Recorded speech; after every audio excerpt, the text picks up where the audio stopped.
Folks, it is time. The European Challenger Elite Season 4, Day 4. It's the last day of regular season, and things are pretty spicy when you're looking at it all over the place. But to start this one off, I couldn't do it without my handsome duel across the pond. Enigma is looking to be a great day, and I'm loving your jacket. Oh, thank you very much. I've been getting a little bit of that. I picked up in Disney Springs. No, absolutely. Uh, very much so. Looking forward to today. We've been talking through things in the back over and over and over. How this is all going to work out, and goodness me, we are in for a day. Obviously, these teams down to their final matches before we start to talk postseason. So exciting one Yeah. ahead for sure. It is exciting, and before we get into the spiciness of it, Brody proper, you guys didn't have to leave that we have right now. I mean, we have a four-way tie, Enigma, and it's all teams at the top right now. So really, there's a lot that can happen. Yeah, so as I said, we have been kind of running through this in the back, and let me try and get this across to you. Five of us have been trying to break this down, and there are an endless amount of different scenarios that can unfold. So we're not going to try and dig too deep into it and just say teams need to go out and win big. But yeah, you're right. What we've been left with are Bobs, AIM, Rocket, and War all sitting on 4 and 2, and obviously you've got some of those teams playing each other today. Just sitting outside of that group, you've got Toronto, Academy EU on 3 and 3, and Katana Gaming on 3 and 3. And honestly, I as much as I'd love to blame Proper and Brody, and I really would. I'm gonna look at Team War because that upset loss that they had yesterday against Katana Gaming is what is causing a lot of the trouble right now. Oh, I mean, for sure. It's something that you would never expect from Katana, but they showed up and they played really good. And they basically gave themselves a chance with that to maybe qualify for playoffs. If the stars align, though, the same to say about Toronto Ultra EU and their whole situation, because both of those teams, they're just on the outside looking in right now. And if the stars align, might be able to find their way going up. But something that's interesting for season 4 Enigma that I was looking at is that top 3 has been pretty consistent for Europe inside of this stage. I think when we were really looking at something that's surprising inside of it is that we are seeing the rise once more of Rocker Academy and the fall of Toronto Ultra EU. And now it's something that I wasn't really prepared for, seeing as how much success Toronto Ultra EU have had in the recent past. And I mean, Rocker Academy, they've had their own success at the start of the season, but since that success, they've been on quite the downward trend, now seeing themselves on a little bit of a rise. So yeah, breaking that down, let's start off with the Toronto fall that's going on there. I feel that those changes that came in are beginning to show, beginning to hurt a little bit. You have the rotation of players, obviously players that moving up to pro teams, coming back down, then swapping around, and so on and so forth. And sometimes that can offset a team's rhythm. I don't necessarily think that they downgraded or upgraded in regards to all of this. I think that they've ended up with, in terms of quality, a relatively level team. The problem is their S&D just seems to have fallen apart completely. They currently sit negative in this stage, and we've spoken about it a little bit in the back. They're just really not running too well in that right now. No, they're not. And I think it doesn't help when you're losing to a Bobs at the start of this season. I think Yeah. that loss really rattled them a little bit, and we haven't seen them find a level pacing since then. But speaking of Toronto Ultra EU, we're going to be starting off with them going up against Dizzy's Rascal to open up this season for day 4, the final day of regular season. And this is going to be an exciting one because Ultra EU, you're looking at them to hopefully take care of business fast to see if they can get into that playoff stage. Yeah, 100%. Dizzy's Rascals are out, currently sitting 0-6. They've only won 2 maps the whole way through the stage. Certainly hasn't been a good one for them. But Ultra do need to just come out and 3-0 sweep this. You spoke about it at the top of the show there. The stars need to align. They still need things to go their way. But the best chance they can give themselves is with a 3-0. They've started off hot. They know how much this means, how much is resting on just this game. Up to 35-0 already.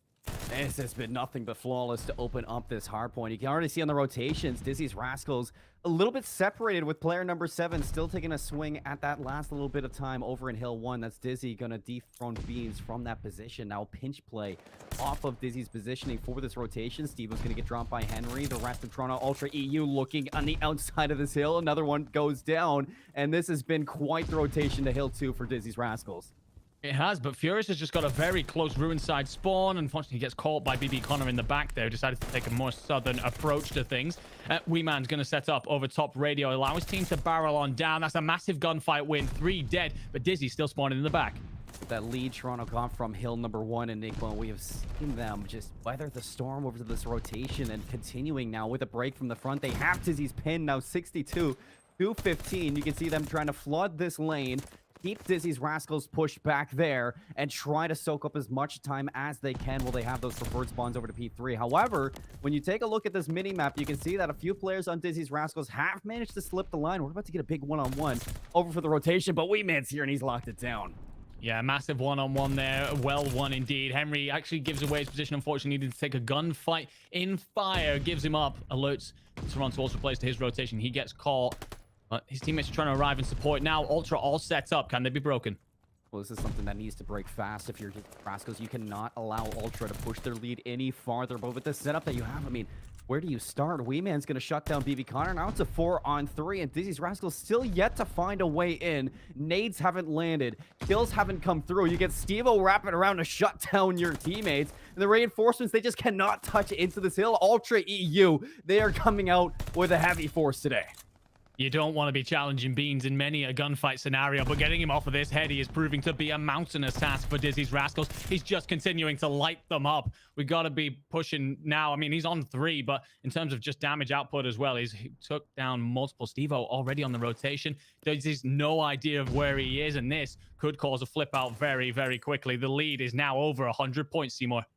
And if he plays his cards right, this patience will pay off. He's going to find Mythics a little bit overextended past him. Steve-O finally giving his position known. And that's the break that you're looking at for Ultra EU. Dizzy's Rascals flipped out from this rotation. Steve-O still finding kills. He takes down BB Connor and a bit of a buffer in play. But as we get back into it, it's 135 to 17, 43 seconds into this hill. Mythics is going to get the break on in with the help of Dizzy. However, Beans from up top, he's going to drop down 7 in a row. Locks down a glide bomb Enigma before dropping. And Ultra, I think they can do no wrong at the moment. Oh no, they're on fire. They're absolutely cooking with gas. Steve-O and Furious pick up all 4 just between them, winning all the gunfights right now. Dizzy's, they don't have much to play for indeed in terms of the standings, but a bit of pride and a bit of a standing moment would not go amiss. And Wee Man lights up all 3 in church, baby. Ultra Academy now running away with this. Over 150 points clear coming up. We're going to rotate on over to P5. Dizzy's at least start to put up a little bit of something. Mythics 4 and 12, BB Connor 6 and 13. It hasn't been a good stage, but there's certainly not figures you usually see. Well, Ultra at the moment, I mean, they look like a Hydra. You cut down 1 as 2 to take their place, and Dizzy's Rascals, they just can never get a level foot inside of Tuscan. Hardpoint, Wee Man's going to shut down the rotation, but on the front line, a break from Dizzy's Rascals. Henry's going to slide on in, a team kill out of BB Connor, and it's not going to help them whatsoever. Wee Man's still on the inside of this hill, trying to finesse his life, and Nade's going to clean him up. A couple of kills here for Dizzy's Rascals, but they just cannot get anything going. Finally, the break's going to be in. 30 seconds to pick up here. 178 to 24. Can they hold on to this? It's a big no. Wee Man still sending some bodies here. Ultra Academy EU, 3 go down inside the hill, and I mean, this is I don't know what to say. It's just Ultra EU are doing everything that they can to make sure that Dizzy's Rascals can never get any momentum in this map. I mean, Steve-O's winning gunfights from Top Church to Fire against Mythic, so it just says how very different this game is going for these 2 teams right now. The rotation is in from Henry. He actually might end up with 2 kills here in what would be possibly the best bit of play that Dizzy's Rascals have had. They will get in for 1. Last time they were completely shut out. An opportunity for them to finally do something. But goodness me, Seymour, the top of that screen is not making for good reading. Raj from Ultra EU, Furious makes it a 2-on-4 on the inside. Henry now last alive. He's going to be run over by Steve-O. Almost 200 points amassed here for Ultra EU. You look at Dizzy's Rascals, and they are spawning on the opposite side of the rotation to P2. So they have a lot of work to do. They have to break back into this first hill and then push over towards Church just to get the wrap to the second. The jump is done for the first step here, but now they have to push out the lanes. They have to flood on through, find the kills needed, and get the rotation clear as day, but they're not going to be able to because Ultra, they hit the brakes, they wait for the aggression to come out, and they weather the storm. The problem here for Dizzy's as well is last time you rotated into P2 first and were then broken and then bullied back into your own spawn. This time Ultra are here first. Ultra have all the headies. Ultra set up. Beans is coming in through the middle as well. Going to catch a Oh, couple of no. players with the pistol in hand. This could be finished right here. On screen. Oh, players on the outside. Slides around. Finds Mythics.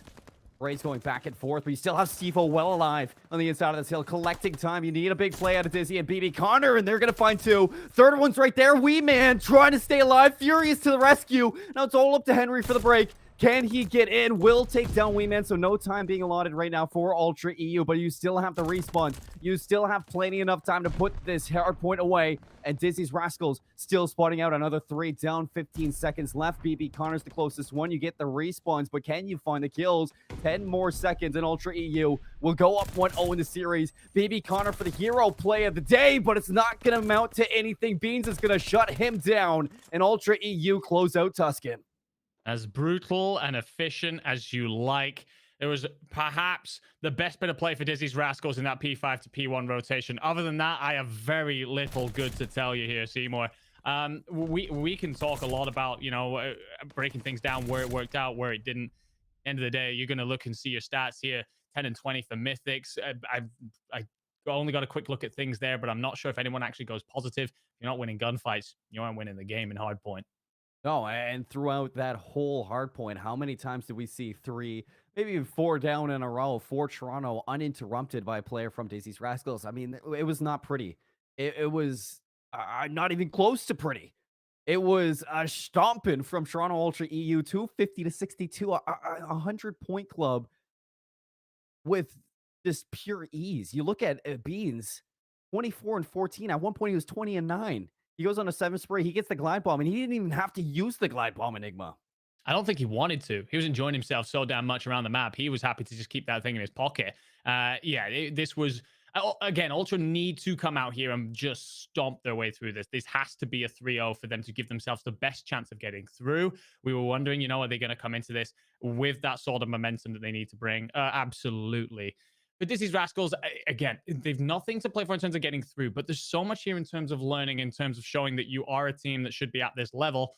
You won't obviously have that chance around re-qualifying, with this being the last thing before postseason. But there's so much to talk about, LCQs and stuff like that. Can you perhaps put yourself in a position where you're saying, all right, we should be doing well in those instead? This would be a bit of a momentum killer to end your season after doing so well to get into the elite. No, being 0-6 in the elite right now, you don't have a way to make it to playoffs, but you said it yourself in the Tuscan right now. It's a little bit of pride on the line for Dizzy's Rascals and how you can end the elite stage, maybe on a high note, especially against a Toronto Ultra EU. If you shut down Toronto here, you're going to end their hopes of making it to the playoffs. So Yeah. right now, I think Dizzy's, you're looking at this as a chance to just play spoiler throughout the whole playoffs, throughout the elite stage. See if you can end the dreams of other players right now in season 4. But throughout that Tuscan, you never really saw that pep in their step. I mean, they had the makings of breaks, they had the makings of full rotations and holds, but they could never find the kills when they needed to. And I think the pressure coming out from Toronto, the kills that you were seeing from them, just made sure that you can never set up strong if you're Dizzy's Rascals. And heading into the search and destroy, you're definitely going to need to see a change of something. And I'm hoping it's going to be in the pacings, because in a search and destroy, when you slow things down, if you can see the aggression at a Toronto Ultra EU and maybe shut them down for a first blood or two, you could definitely turn things around fast if you're Dizzy's Rascals here. Yeah, absolutely. And the thing is for Toronto as well, like S&D is your worst mode at the minute. You are struggling in it. You have 3 wins for 4 losses, 2 of those wins coming against Rocker. So you've just not had a great time of it, really. It really has been a struggle for you so far through this. Sorry, I might be wrong actually on the Rockers thing. I think I just read that from the wrong column. Yeah, so it's not even, there's very little to actually pick at here that's good in terms of the S&D, which is weird as well, because Wee Man comes into this lineup, ridiculously good search and destroy player, put on some Right. phenomenal performances throughout the last stage. For whatever reason, isn't working. Now, that can just be a thing of them figuring things out, trying to learn things. Obviously, at the very top when it comes to that global leaderboard for your challenger points, getting into champs and so on. So are they trying to work things out for then, or are they trying to not give away too many things, keep a couple of tricks in the pocket for then? Maybe. But all the same, you need to come out and 3-0 this if you are going to give yourself that best chance. So they don't want to be holding too much back here. You got to come out, take a big swing. Dizzy's opportunity here. I haven't seen the map pool. I don't know if you have, but There's not too much good there for Ultra either. 0-2 on Berlin right now, 2-2 on Bocage. The only undefeated one, Tuscan, 1-0. So I only played it once. Not much to read off.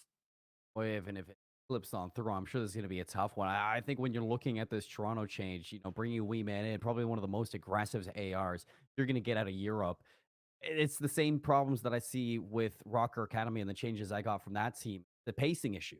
And it's an adjustment period. And the growing pains for Toronto Ultra EU definitely showing throughout their search and destroys. But I feel like, the more that they play, the more that they get used to it, the more we're going to see Toronto find their rhythm once more. And Yeah. no matter what map we get, I expect this Toronto team to be a little aggressive. Like I said, Wee Man being one of the more aggressive ARs inside of Europe, I'm looking at him to really make sure that you can dictate the rhythm of the game. Yeah, and just continue that ruthlessness. Just continue to put the foot on the neck of this team that you've just absolutely walked all over. I mean, it's 100-point clubbing. It wasn't even close to being 100 Yeah. points in the map one. So, come out at the start of map two, just absolutely squash this into the dirt and not allow the other team to build up any sort of momentum at all. And you're right, players like Wee Man, you are looking towards him and saying, "Look, the S&D problem here. You more than have the quality to fix this." So yeah, I very much so looking forward to seeing how they play this one out. It looks like we are transitioning in, and it will be that Tuscan. Only one map played by Ultra here so far. They did win it, and they do it again. Formation pistols down over. Uh, What are you doing, Furious? Okie He's going to chip them down for Steve-O to find two. Wee Man a third. And once more, Dizzy's Rascals just getting run through on Tuscan. Whether it's hardpoint or search and destroy, it seems like the story remains the same. Okay, Dizzy here gonna have an opportunity to do a little bit of something. Will get the first damage indeed onto the second. Bomb is down though, 30 seconds. The Ultra players have gone in different directions in order to just collapse onto Dizzy, and that will be cleaned up. The start of that one, pistols out. So not even just Pistols out. looking to see this one out immediately, looking to put a bit of disrespect on it as well, Seymour. Now, I don't know if he meant to have his pistol out or he meant to have the auto out. He did look like he was comfortable no matter what. And I think that says something when we're looking at Ultra versus Dizzy's and the amount of confidence we're getting out of this team. But moving to the defense, I'm curious to see if they play with the exact same aggression because Dizzy's Rascals, they came in a little bit flat. You're looking at BB Connor, a furious chow through mid. Wee Man's going to get that pretty comfortably. Fury's going to run over Henry once more. And look at this from Steve. He's already in enemy lines. You have no clue he's there. Mythic's going to go down, and with him, the bomb, leaving Dizzy once more last alive in a 1v2. And it looks like Beans reading him like a book. Yeah, Wee Man opening that one up with his own pistol kill. So right now, indeed, I get the feeling that this is Toronto Ultra feeling themselves a little bit. A nice little confidence booster. But just a reminder for anyone in chat, even if they win this, even if it is 3-0, there is no guarantee that they go through at this point. It just gives them the best chance. Indeed, it is out of their hands. I mean, it's up to our next series after this when we get Invincibles versus War. If War beats Invincibles in their own right of 3-0, I mean, if Ultra 3-0 here, I think playoff hopes. Yeah, pistols right now. BB Connor gets ripped off the heady in top church. Beans is going to find a nade onto his teammate, allowing Dizzy to bring this back into a 2v2. And complete pandemonium on Tuscan. I don't know what's happening between both teams, but it is fun, it's exciting, and it's explosive, to say the least. Mythics is going to make this 1v1. Wee Man last alive. The new kid on the block for Toronto EU. Let's read. Church. Aware of this whatsoever? No, he's not. Hits the deck. Tries to stay alive, but you can't when Wee Man's on your tail. Yeah, it's made a little bit interesting from the Toronto Ultra team kill, and then Mythic's managing to bring it down to 1v1, but Wee Man reads it. Cleans it up. That's 3 first bloods that I'm counting now with pistols here, Seymour. So definitely interesting game on our hands here. One for the stat sheet somewhere. Dizzy, until that kill, by the way, from Mythics in that round, Dizzy was the only Dizzy Rascal player with kills. So Dizzy might be doing his bit, but his Rascals need to step up a little bit. Not looking like rascals. They're looking like fluffy teddy bears that you cuddle right now. Ultra EU Again, they run them over. You get the sniper in the hands of Beans. Steve-O continuing his tear with the SMG. Last one alive this time will be Henry with sniper zone. He's all the Oh, way. Oh, okay. All the way in his own spawn. Finds a quick scope. It's a little flashy, but still nothing from Dizzy's Rascals to really talk about in this Tuscan. It has been ultra through and through. no, I'm a big fan of the final kill there at the end. Unfortunately, it does feel a little bit like Dizzy's don't have an answer for this. I'm hoping to just see them come out, try and at least make it interesting a little bit. But right now, I mean, hey, it's still interesting. Pistols or snipers to start us off. Wee man, rat in hand. It doesn't seem like they all went for it, but shout out to our lovely. What? What is that? It's a Evo little has party no idea what just hit him. no, it's a little party in the church, and you get a first blood, immediately answer back. Beans, another one with the sniper. On to Mythics this time around. Henry on the hunt. 3v2. Okay, and Dizzy's Rascals put themselves on the board. Wee Man goes down. Last alive is going to be Furious and Beans. However, Beans with the pistol is going to find one. A 1v1 versus Dizzy and Furious. Both SMGs following each other on the map right now. Furious chasing a ghost, but Dizzy peeps out a little too far. Furious is going to know he's there. No. Pistols out once more, and Ultra stay flawless. Oh, there's no way. As soon as I saw the pistol in hand, I was like, okay, you're about to be ego checked for this one. Apparently not. Furious, by the way, not had a great stage individually, had a really good year as to follow on from his good year last year. Not a great stage for him individually, but yesterday looked good, looked hot. So, okay, you haven't had a fantastic stage, but do you start to peak at the right time? Do you start to pick yourself back up as we get towards our postseason? 5-0 at the minute. I don't have any analysis to offer you here, Seymour. Pistols on top. I mean, what I was saying before, things got a little fun last round is that Kafing showed us the chat and they only question mark, and some of them said yes, some of them said no, and here we are now, 5-0 for Ultra Academy. So Ultra on the Tuscan, Mythics, and Henry once more piled on top of each other in their spawn, this time on the offense. And it seems like it's working out. Ultra want to take the gunfights, but it seems like Dizzy's recipe to success is just wait for Ultra to come to you and hopefully take them down. Yeah, definitely one of the most passive offenses I think I've ever seen. Beans? No. Ripped off by Mythics. Furious then for the 1v4. You know what? I wouldn't even put it past him at this stage. Pistol, maybe? Pistol 1v4. I tell you what, why not? Go on, Furious. Give us something to watch. Bomb will go down 30 seconds. I think he's actually just very happy to let it go down and see what he can do. Far so. Fun. It awaits us. 1v4 for Furious. Can he get it done? 36 seconds against him. Completely rotated all the way around to fire. Doesn't like anybody from Dizzy's knows he's here. Element of surprise Enigma at the moment, but time is going fast and he hasn't found a kill, so he's going to jump right out into the middle of the map. Everybody sees him, and finally Dizzy's finds a round onto the board. An interesting round. Yeah, I mean, I don't even know how to really break it down. Furious tries running in with pistol in hand, takes a pistol in the back actually, but Dizzy's will get themselves onto the board. It will be 5-1, but you feel like it's not long coming. I guess the one thing that I really want to see from here is BB Connor, get off of that donut, son. Don't end the game on 0. At least get yourself something in this. What? And as you can see, as we cut back to the Ultra players, pistols in hand all across the board. But you say you don't want to end on 0, but look at BB Connor here. Looks like it's fire on fire instead of P5, and Dizzy's a little bit of life inside of the search and destroy. Yes, it's towards the end of the game. Oh, but they're looking good. Beans, no way, don't do it. Goes for the quick scope, one more. Pistol in hand. There's no way this is where it's going to end. MP40's recovered. BB Connor on Donut Watch. See you later. Okie dokie. Name a better duo, Beans and a sniper. Oh my lord. I was almost hoping that BB Connor was going to come and check back that corner just so Beans could hit the third. Oh, what a fantastic clutch. Wish I could be in that chat right now. Wish I could listen to the reactions from the boys. I know it does all turn into a bit of fun and whatnot, but that is still a fantastic little clutch there at the end. What an S&D for you, Seymour. 2-0 Toronto Ultra, looking to just continue stomp their way through this one as they need to. Quick look at the statistics here, and BB Connor, you let me down, young man. You still, unfortunately, finish on that donut. Honestly, I think he was a little scared at the end there with what Beans did. Beans was literally playing like he had nothing to lose. A quick scope onto top fire. I mean, the pre-aim and the read through well.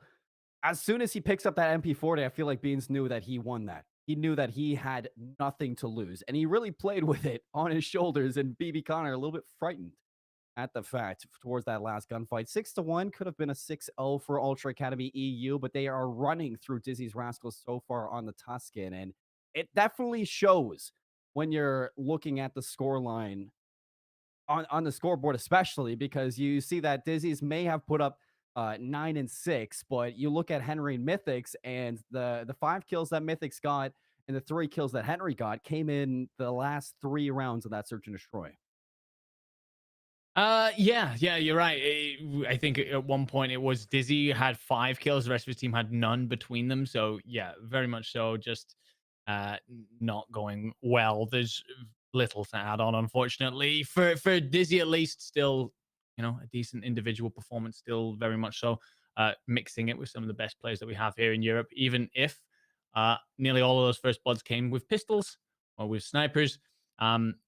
Look, he's still you at the end of the day, it is about pride still. It is still about putting on a little bit of a performance before we get towards our postseason period. And this team have done really well to get to this stage initially. They've done a good job. It's just tough. It's a step up, it's a class up. We've had a couple of these players appear in the elite before. And unfortunately, there's still a bit more learning to go on for this side to gain that experience and come again when we head over to the next game. But yeah, we will look ahead to the control, and I believe we're going to be on Gav. Yes, we will. So we've got Gav, Toronto here, currently 1-1. Dizzy's Rascals haven't played this, so perhaps Dizzy just allowing, obviously you get the coin toss situation, but an opportunity here for them to figure that one out. With Toronto Ultra again, I'm looking forward to just seeing if they can pull in a few new things, play a few different ways, but. I mean, the way this series has gone, I'm just expecting it to be a clown show. So, I mean, you said it that you're looking at pride and performance right now, and we've gotten the performance part for sure from these two teams, but it's more of a circus rather than a match between these two. And going into this gap, you're definitely right. I'm expecting it to be a clown show, but can Dizzy's Rascals maybe show up and put a little bit of pride on the map? Out of this map, number 3, be Connor and open up with it. Oh, so it looks like Ultra on the offense are going to be working towards this A zone, but take a look at BB Connor on the flank, picking apart those reinforcements from Ultra EU and making sure that they're never good on the front line, but it doesn't matter. It does not. It's another 3 down. Dizzy's last alive inside the ship, able to walk away with 1, but it's not enough to keep away Ultra. It isn't, and Steve-O's pushed up here. Will find 1. I thought he'd gone for the assassination there for a second, but cleans that up, and this is now just going to stop the defensive reinforcements coming in for a moment, allow that first tick to come in surely. Ultra aren't even trying to really press the situation right now, leaving 1 player on and going roaming around the map. And actually, Mythics here through the back could actually be a bit of a nightmare for them. Gonna be here, pushing right into the spawn, finds 2 lined up. Over to the B zone he goes. He's gonna hop on for a second, but it seems like he's more focused on picking away at those respawns. And you talk about Mythics, well, he's able to find a few to keep Toronto advantage inside the ship. But I mean, man, what is a disadvantage when he is on this point? He's got 4 in a row. He's looking to cap this all on his own, and it doesn't look like when you look at the minimap, anybody from Dizzy's Rascals will be there to stop him. No. And it comes on through, and this now gives Ultra Academy as well so much opportunity. Top boat is actually cleared. Great gunfight win from Henry, but Wingman will use that map control that they had to try and put some pressure on back. Red is cleaned up. So a board essentially reset if you're the Ultra Academy. Time to put your wave together again. You've got 90 seconds in which to do it, and a whole 4, well, I was about to say 4 life lead. It cut to 3. 11-14 right now. Minute 20 on the board. Plenty of time to work with here, but it looks like Rascals have finally put their foot down inside the series. They are going to get picked apart through the middle of the map, but they're going to have another chance to restabilize off of the spawns. They're going to get back into their power position. Doesn't seem Toronto has moved an inch off of those kills, they have a pure line of scrimmage through the middle of the map, and the furthest one pushed up is going to be Furious here. To get in. And Beans finds the openings. Here comes Furious now around the outside. BB Connor gets dropped. Wee Man finds Mythics. No more respawns. This should be the round. It really should. 11v4. You're sprinting onto the end of setup automatons. Henry will get the first, though. Gives an opportunity because Furious could spawn a long way away. Oh, no. He still gets the beach spawn. So P1 contested. BB Connor's in it. Artillery gun, but Furious. Woo. I want to see that back a little bit if we could get that for the final kill. I mean, he really came out of left field with that one. You look at this, he lines up one, Mythics is there, and a little bit of help from the post maybe, but Furious, he does not miss a mark with those shots. So an excellent round number 1 out of Toronto Ultra EU, and I'm loving what I saw from them, even though they're running over Dizzy's Rascals here in the series. I loved the discipline out of them for that offensive attack towards the B zone. The way that they got that first 3 down and didn't move a muscle. They set up a line of scrimmage, and they really suffocated Dizzy's Rascals there. Yeah, initially when they were going for the A, it felt a bit loose, a bit relaxed, right? But I think that they were just taking no chances, and Wee Man's just going to line up a couple there. They were taking no chances when it came to that B zone. Very much so set up and ruthlessly, efficiently won the round. And with an attack round and Gavutu, if you do win that, then you are in a really strong position. It's a difficult one to take. And right now, Dizzy's are just hoping to win some gunfights. These are the separate parallels that you get on Gavutu. You know, one side you do see Ultra rolling over on their offense, but now Dizzy's Rascals a little bit pinned to their spot. And you look at Steve-O, he is big chilling up inside the treehouse. He's going to smash his way on out, find a kill onto BB Connor, but he's going to drop to Henry, and is going to give a little bit of leeway now for Dizzy's Rascals. From their spawn, they're first going to have to take control of artillery here, and you have 2 Ultra players resigning, Beans and Wee Man, and you see one goes down. Beans is the last one here. If he drops, it's going to be a chance now for Dizzy's Rascals to push out the lanes. A full 4 dead will allow Henry to push all the way forward. He spots one rotating his way down through oil, but can he cut off the defensive reinforcements here at the knees? It's just messy, and unfortunately that first gunfight not going his way will just split that apart. Any opportunity there. Dizzy's can dive onto A here, but this is last chance to live in 5 seconds. Just looks frustrating. It doesn't even look fun at this point. They're going to let the time clock burn on out, and Ultra EU will go up 2-0 in the control. And no matter what Dizzy's Rascals do, I mean, Ultra, they had the breakfast of champions today, and they just look unstoppable inside of this series. 1 round away from 3-0 sweeping the control and 3-0 sweeping the series, and I haven't seen a single thing from Dizzy's Rascals to show me otherwise. Me neither. And the fact that Dizzy's were happy to just stay off of the point there and allow it to run out so that they lose the round says pretty much everything about how this series has gone. Did say, you know, can we get that play for pride? Look at this hit, though, out of Ultra. They've sent everyone beach. He's not expecting this. Still in the back. It's going to be Steve-O. Here from Ultra on the B zone, waiting for the players from Dizzy off respawn to get into a position to strike, but Furious picking them apart. Steve-O on the front line, caught by a nade. Wee Man to back him up now, but Dizzy is sliding across the screen. He's going to find the opening, however, shut right back down from Benjamin Beans. With 3 in a row, that's going to be the B point secured. And Ultra now sight set on A. Beans didn't even need to challenge that second one. He just did it for the hell of it. And now he's chasing after any player that dares still be around. I think he's actually going to sprint straight under Mythics. He finds him. He kills him. He's just going to lock down oil. He's up to 5. Can he get streaks? No. Finally falls. 2 kills do go the way of Dizzy's Rascals. We're going to have 1 minute 50 to scrap over this A point, but this feels like a 3-0. Dizzy's giving it a go, but it feels very, very lackluster.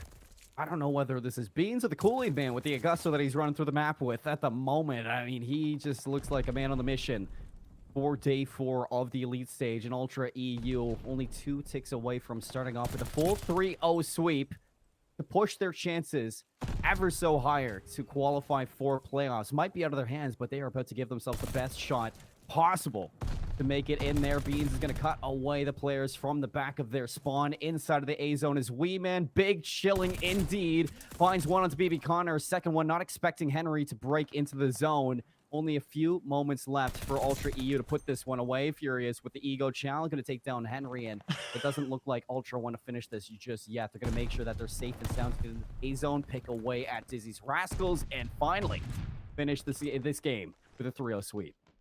Yeah, I think there's mixed messages even within the Ultra chat right now. Some of them want it done so they can go home and have a cold shower. Dizzy's Rascals, on the other hand, definitely wanted that one over nice and early. Yeah, some of the Toronto players at the end there are literally just running off the point, looking for people to kill. We're going to bring up the stats board there. It goes about as well as you can expect if you're the Dizzy's Rascals. Toronto Ultra comfortably sweep this 3-0 in what has got to be one of the maddest series I've cast in my entire life. I mean, it's one of those that it's frustrating, I'm sure, as a player, and it's frustrating to watch something like that. It was not pretty at all, and I don't think when you're looking at it, Dizzy's Rascals really wanted to be there, and it's unfortunate to look at. It's unfortunate to watch, and realistically, when you're playing for a little bit of pride, I didn't see it at all from Dizzy's Rascals. Yeah, it's a shame. I get it. I get it. You've nothing really to play for.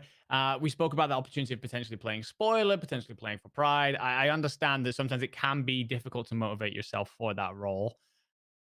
But yeah, at the end of the day, I mean, this is going to be a 3-0 stomping with some of their players going double negative throughout these maps. It's tough. It went the way that Ultra Academy would have wanted it to, though. They needed it to be a It clean would've, yeah. 3-0, and if anything, there was zero resistance against that. So they've given themselves the best opportunity, given a mighty hand towards that. Now they sit and they wait to see how the rest of the games play out and whether or not they end up getting through. So it's still, I mean, that bit was the fun part if you're Ultra Academy. Now you've got the tough bit of watching the other game go on. It is. It's one of those, okay, we've done all we can. Team War, take the wheel. What are we going to get out of our next series? It's Invincibles versus Team War going head to head. We're going to cut to a break, get things set up. And when we come back, the EU Season 4 continues.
Welcome back to the European Challenger Elite Season 4, day number 4. My name is Seymour. Alongside me is Enigma. We just saw our stomping at a Toronto Ultra EU over the likes of Dizzy's Rascals. Now we move on to our next, permutation. You'd be looking at it as you got Team War versus Invincibles, and we saw that Toronto Ultra EU with a 3-0 in their matchup puts them in the best position they could be in, Enigma. But it doesn't matter unless Team War lose. Yeah, that's right. I mean, the, the different ways in which the scenario can unfold is extensive because there's also other games ongoing right now. There will be more games going on a little bit later over on the main Call of Duty Challenger stream, of course. But yeah, I think that we're right in saying that if essentially Team War go on to win this, Toronto Ultra can't get in. At this point, with how many of us were trying to break it all down and figure it all out, I'm not 100% sure. But Toronto will definitely be paying very close attention to this game and hoping that Invincibles come out, put up a big performance, and get their own stomping.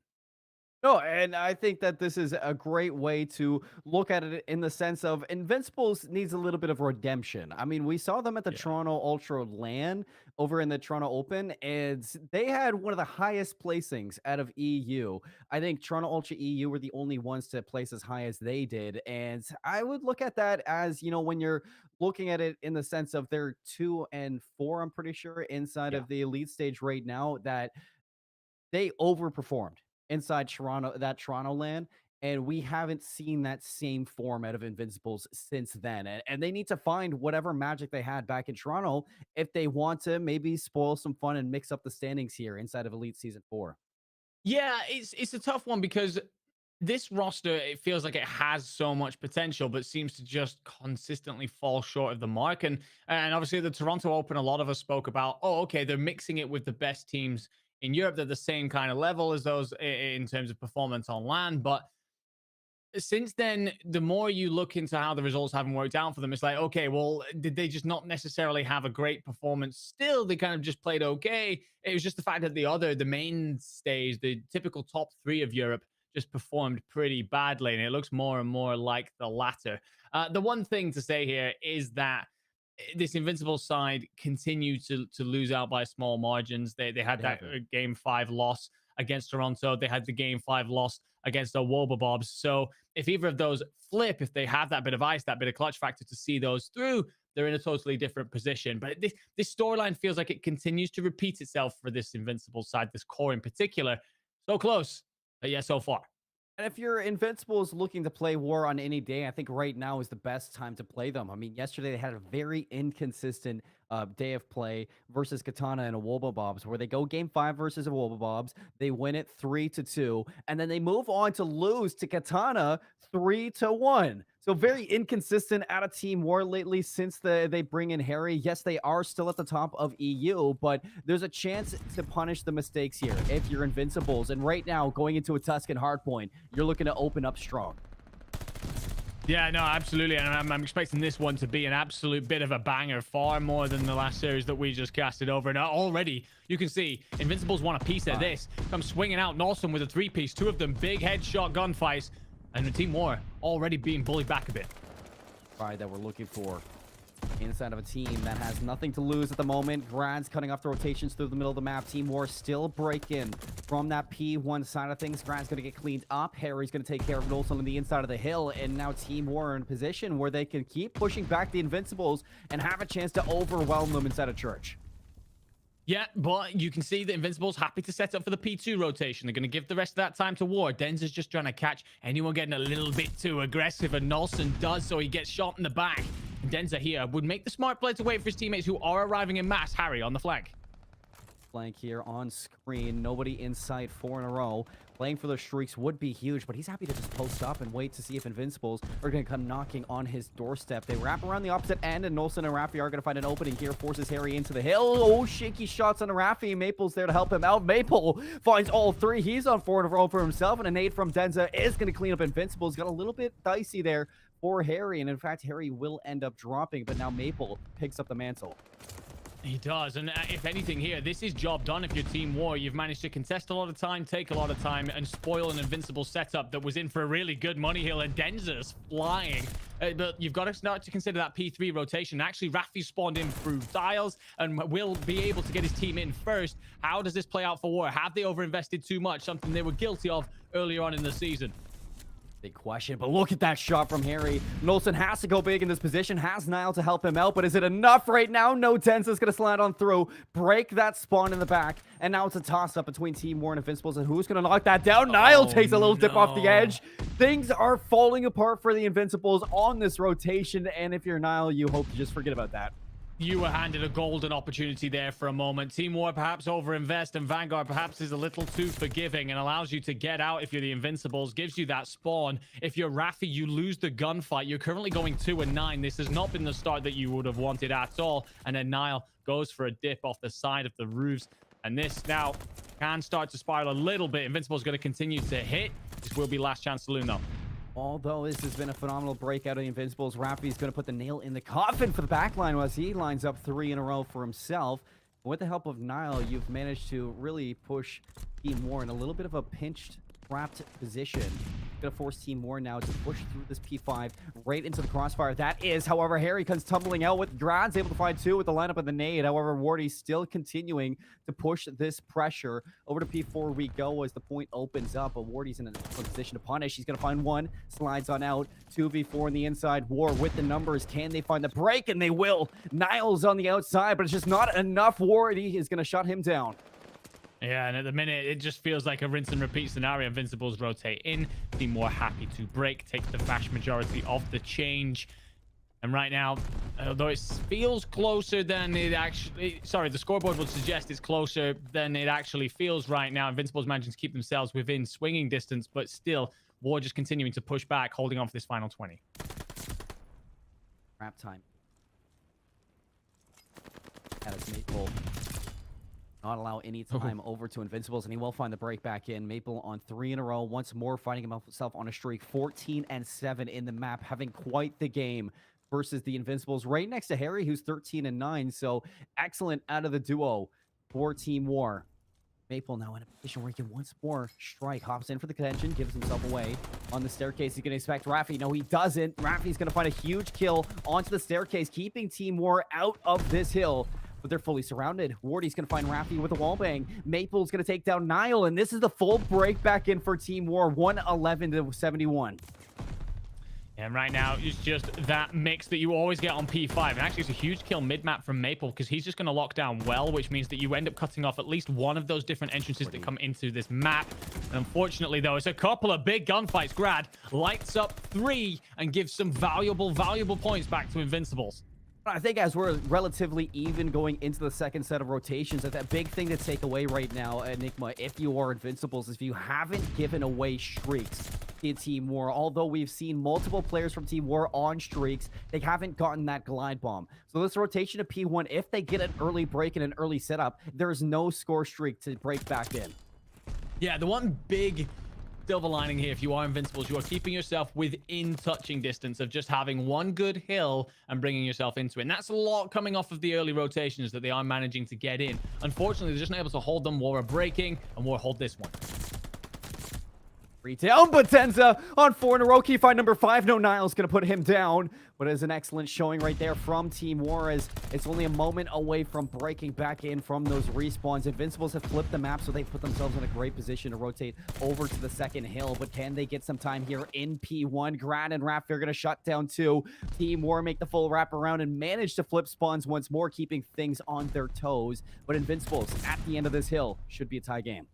Credit where credit is due. That is a war setup broken by the Invincibles. P1, so you can get a lot of different angles into there. P2 could be a very different story. This one can be a little bit of money hill. War are going to be in it first this time. It was a different story last time out. How do Invincibles play this one through?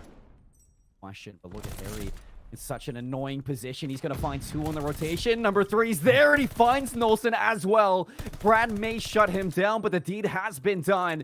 And now you look at Invincibles respawning over towards the church. This is their chance to hopefully find a break, but they need to go now, and they need to make it clean and concise because Team War, they have them surrounded. They're, in fact, going to disengage from this hill, take the gunfights on the outside. Denza finds 2, Wardy a third around the back, and Team War are dominating the rotation of 2. Opportunity evaporates in front of your eyes if you are the Invincibles. They manage to get a flipped out spawn. They have the timing there to collapse in on the hill, but the gunfights don't go their way. They lose it all. And now we start to consider them P3. Can you answer Money Hill with Money Hill? Well, the last time Invincibles got in here early, they were gifted it a little bit with a spawn, and they lost that massive 1v1 rotation. How do they hold on here? I think the start is Niall needs to stay on the map. Can't take a dip off the edge this time around. You're going to allow Team War right into this P hill. No time right off the bat for Invincibles. They're going to have to back up, and it allows Maple now to slide on in. Looking to get punished here. Is Grad going to read it like a book? Hopefully knows Maple's there, but Maple with the pistol still going to find the kill. Raffi there to clean him up, but there is an opening now for Team War to fly on in. And you're looking at player number 4, Denza, to make it happen. He's going to slide through, but Raffi with the help shut him down. Another huge 1v1 that just doesn't go Invincible's way, so they will hold on just for now, but you can see that the scrambles, there's no serious setup from anyone. They do still have the roof side spawn, that tile side spawn, but if you're War, you're in on this point and you're taking away time that should have been going the way of the Invincibles. A disappointing hill currently for them and just continuing to light up red. I think it's just so big that even though Invincibles are finding these rotations, just constantly Team War, whether they find time or not, they're breaking these hills and they're denying Invincibles of climbing the ranks. And you got Denza doing things like that on the rotation. He locks down 2 in a row once more to keep Invincibles off the respawn for the rotation of 4. Grad's the only one here. And I think Denza has a little bit of a whiff of it, but he's not going to check the right corner. Grad's still alive, manages to allow Invincibles a little bit of breathing room. Problem is, if you're Invincibles, that you get yourself into positions like that, but then that little bit of extra quality that you're just lacking in a gunfight, a little bit of extra something that would change the script completely, is just lacking so often at the crucial moment. If you're Team War, you can still win this here, although it needs to be pretty damn perfect. Invincibles, though, only have a couple players spawning up, and they're going to be still quite some way to go. Ruins hit for Invincibles. They've got to make it now, or this one's done. Have to touch this hill. Denza watching the door. Kyle gets on in. Maple lines up 2. Denza shuts out the outside. Only one here is going to be Grad, but Denza works him like a book. 10 seconds remaining. You get the respawns for Invincibles right on the doorstep, so it's not going to end here. You managed to break on in for the last little bit of time, but this is a race over to P5 and Team War. They're going to be there first. Yeah, and it's got to be all one gunfights if you are Invincibles too, though. Allow them to get themselves in. So they've got to be spot on from here as Invincibles only over the 150. Team War just needs 7 points to see this one off.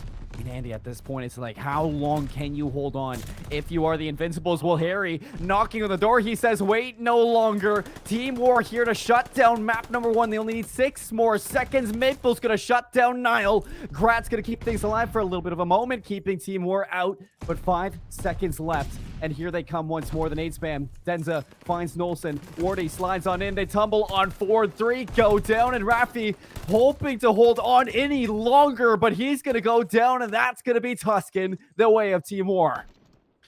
It finishes 250 to 170, but if anything, that feels a little bit generous, if I'm honest, towards Invincibles. The rotations were there. They did a good job several times of getting themselves in nice and early, but it was consistently broken by War. You then ask the question later on, okay, well, War are in. Can you then, sorry, Invincibles have rotated in.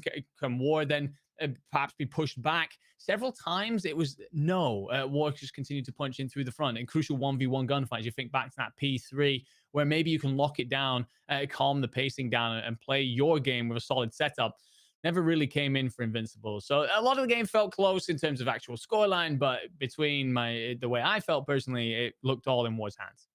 It was a lot better of a game rather than what we got in our first series of the day for our map number one. But for Team War, that is a huge win because your hard points haven't been the best going into the season four. I mean, yesterday they went 1-3 in hard points with a win versus a Wobblebobs in map one. But even that win over a Wobblebobs, that was 250 to 243. They've been playing their hard points super close. So a win here, 250 to 171 over the Invincibles, really cementing yourselves that you are making the adjustments. You're getting more comfortable. And you look at the scoreboard here, you can see that they were dominating throughout that map one.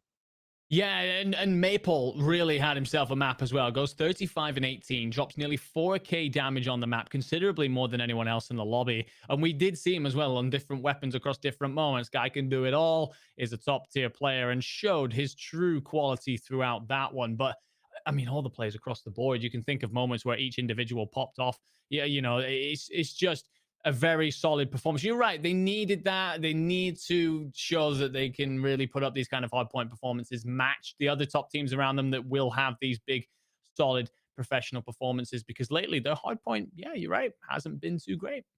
I know Toronto's looking. Come on, you can do it.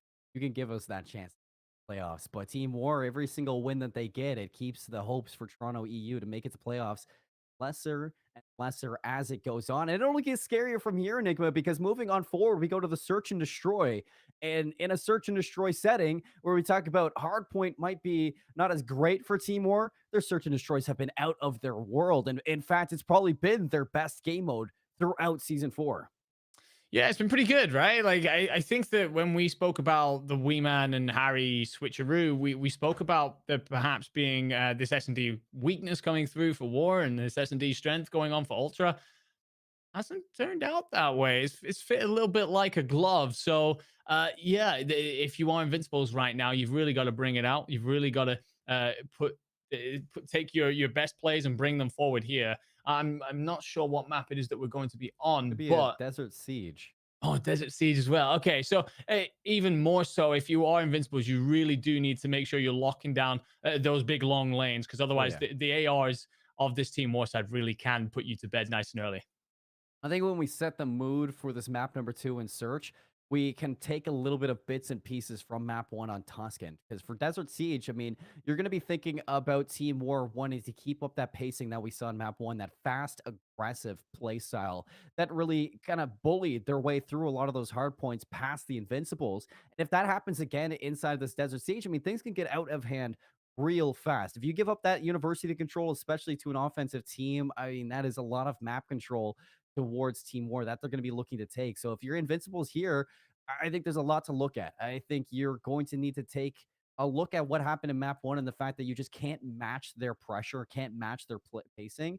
And in a Desert Siege, you're looking for those opening picks. You're looking to dominate those outside lanes, like you said. See if you can draw a first blood and trap Team War in any aggressive situation that they find themselves in.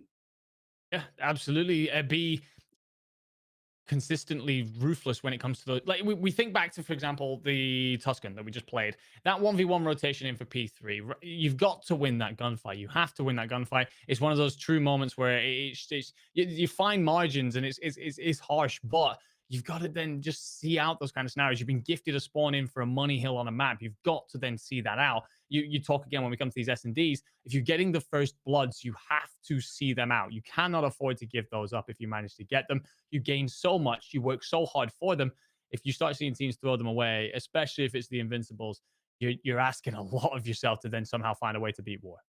Oh, you are asking a lot right now from the for sure. But you look at this team on Desert Siege, and yesterday they played AIM on this exact map, and they destroyed them 6-2. So it's not totally out of the ballpark that the Invincibles can show up and really shut down a Team War here. In fact, I'm sure that they wanted to go to Desert Siege versus Team War because a map like this, it definitely gives the chance to really adjust from that fast-paced play style. See if you can trap in the aggressive Team War around this map and close out and tie up the series one apiece. And if you do, I know Toronto Ultra EU are looking at it like this is exactly what they want. But when you're looking at it from the side of the Invincibles, this is where you need to prove yourself going into LCQ that you can take maps off of a team like this in a high pace setting like the Elite stage. Yeah, it feels like for the Invincibles, a lot of this year has been spent kind of on the periphery, watching the big teams play, almost looking out the window, staring in. And now they've got to start showing that they can mix it with them. And we've got here first round of our Desert Siege S&D. Was just yet a lot of control. Like I expected, Wardy on the SMG, aggressive. I get caught by Grad actually.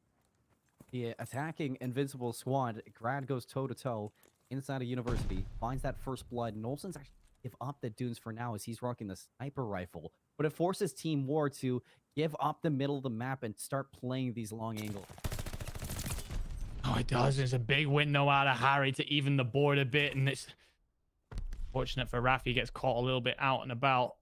You see the adjustment here, though, coming in from Invincibles. They're going to rotate this on over towards A because Grad has got a lot of presence up through this bottom University building.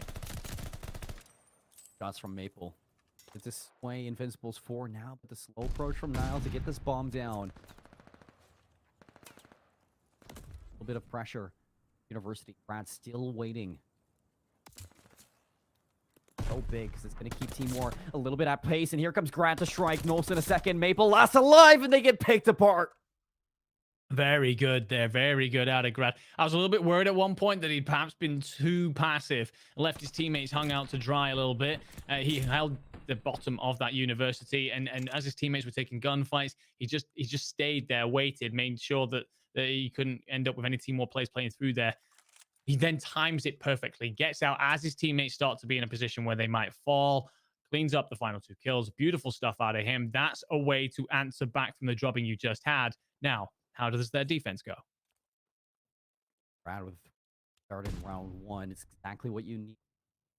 And he's going to go right back into University. He's feeling confident at this point, and I don't blame him whatsoever. Really passive out of Team War on their offense. I feel like they're fishing for a first blood here. You look at Denza onto the bomb. Rafi's here on the heady. That's bomb down and Denza out of the picture. A lot more to work with now if you're Invincibles. Another first blood for them. Open the map up and just allow them to control so much of it. The one thing you do have, though, if you're War, two of your players are kind of trapped here other than this Dune side, but one, and I think it's Maple, he had a bit of presence up towards A, but he falls. 40, knowing Rafi's tucked away on the bomb site, will get traded out, but still a 3v2. When you look at the top side of the map, is dominated by Invincibles, and his Grad once more to pick them apart, this time with an auto in hand picked up from the ground. And Invincibles up 2-0. You're looking at just how comfortable they are on this map, Andy. I mean, Search and Destroy and Desert Siege, it looks exactly where Invincibles want to take these teams, and you can see just how much Team War are uncomfortable on this map. I mean, you look at Denza opening up that round with the bomb in hand. He's kind of the playmaker of this team, and he tries to get that bomb down fast, but not a lot of information getting picked up from Team War. They don't know Rafi's behind that bomb, and losing out on first blood and bomb down so early, it's a tough one. It is, and it's those first bloods that Invincibles are playing off so well right now. Setting up, getting the pick, then playing that advantage with the crossfires. Team War need to open this one up to get themselves back in this. Talk about Grad 5-0. Freaks on the mind now. Glide bomb out. They get that glide bomb. Like Desert Sea. Option to be playing with, and I think that's Nolson with the sniper. Threads the needle. There's first blood. Third first blood in a row. Denza, using an automaton of all things, actually will even the board a little bit. Rafi here has been backed on all the way down. So Invincibles with very little map presence other than Grad, who last time out did a great job in this bottom University building. Well, Denza the playmaker. I like to see auto in hand.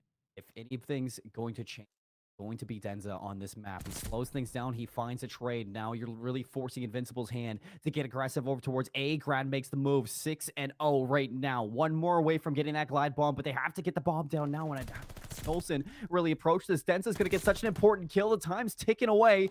His last one alive, Maple, in a 1v1, and he needs to play the clock at this moment. You know Rafi needs to get this bomb down, and I think Maple, he's Waste any second adjusting to this one. He hops onto the train. Oh, Rafi down to 28 HP. Maple dancing with the devil at the moment, but he's so confident in this positioning. Auto in hand versus Rafi's SMG. And he takes the chally, takes the round. Timur coming back from a essentially first blood down situation, so numbers against them.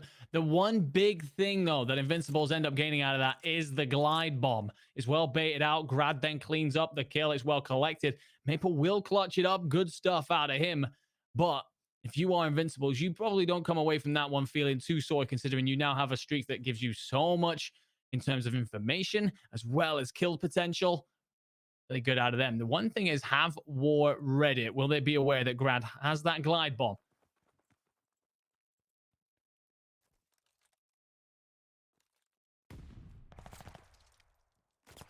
Question is, can invest it earlier? Are they going to throw it away the later rounds? Rafi a little bit more pressure this time around. Nolson with the overwatch.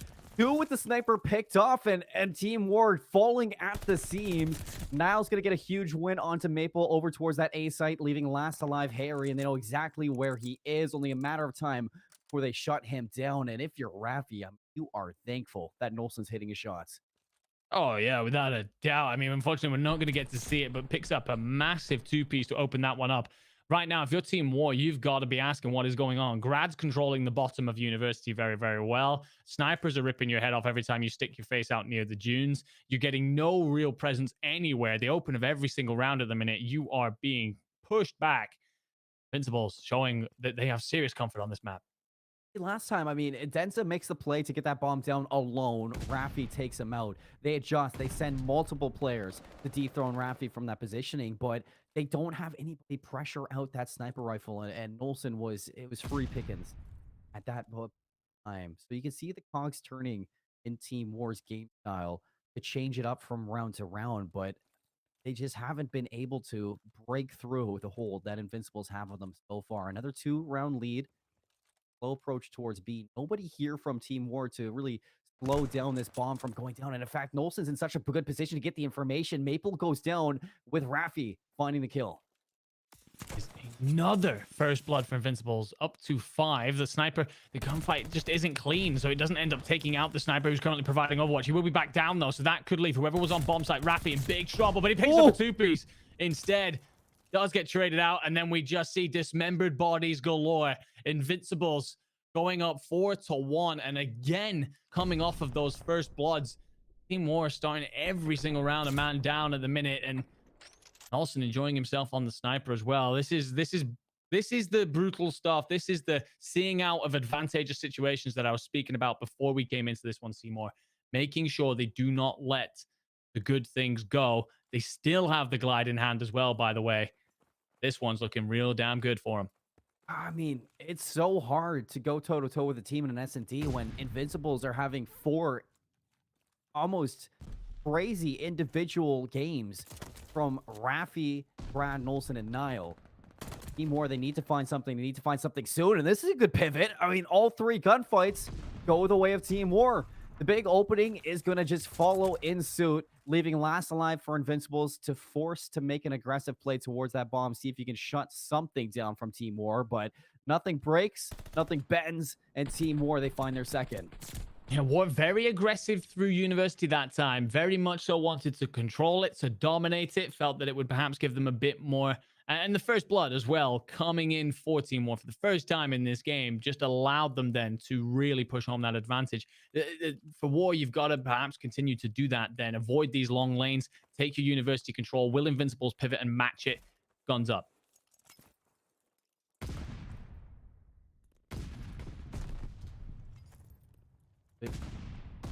Oh, and you look pretty confidence being shown towards A on the respawns, but he's going to tumble on out. Here comes the glide bomb, dropped by Grad, forces everybody on Team War onto the inside of University. And in fact, Grad's going to find Wardy. It's giving up the B site to get a plant down, and this should be bomb on the map going down in a 4v2. I've got to see that one back. Wardy getting caught by that streak. He's got to be feeling a certain sort of way, and Harry doesn't get a clean kill, so he's back down as well. Grad will pick up Maple, and this looks as good as done. 30 seconds. You will get one if you're Harry, but it's not enough. Invincibles go on to match point. The streak is burned, and we are starting to see war adjustments come into this. We're starting to see them get a bit more aggressive, You are. play for those opening picks. I was wondering if they had spotted that glide at one stage, and that's why they then changed to university, because then they can dive into it if it comes out. Fortunately, Wardy still gets picked up somehow, still gets killed. Invincibles. At that point, you got to be looking at it. Is what it is. Yeah. In that round. A little bit of false confidence for Team War. Cost them with the glide bomb. Rafi this time positioning out for the B site on it directly, but he's going to be around it, fishing for that kill. Information from Nolson's going to be there. Denza on that B site, looking to get the bomb down. Harry finds a first blood. That's onto Rafi, and this should be bomb going down. I'm pretty sure that Rafi actually missed whoever just slid in onto the bomb site just as he was putting it down. I think it was Denza. I think he just completely gets the wrong timing. Olsen has not missed. Still. Versus the outside. Niall doesn't know he's there. Maple's going to leave Nolson last alive, and they just need to fly on forward to take down that sniper. I mean, Team War, they're doing everything right on some of these offenses. You can finally see them flipping through the cracks of the armor. That is Invincible's defensive hold towards B. And Rafi, with a smart change of pace towards that site, he repositions on the outside of the site, but he just doesn't get that information on Denzel, like you said. Yeah, it's super unlucky. I think literally as he cuts across the pillar on his camera, Denza hits the slide. Unfortunately, that then leaves Invincible scrambling to do something, but we got sniper view on hand again. Has been a menace with it. However, still first blood from Team War. Down the offensive to a halt. A glide bomb to open up this map anymore if you're grad. So Team War are going to be in a very comfortable spot, a very confident spot for the rest of this. Yeah, the one big thing here, the last two times, the only times that War have managed to pick themselves up the first blood, they've gone on to take the round. So can they do that again here? Last time it was much more comfortable. Spotted out. The information's going to be there. Excellent communication.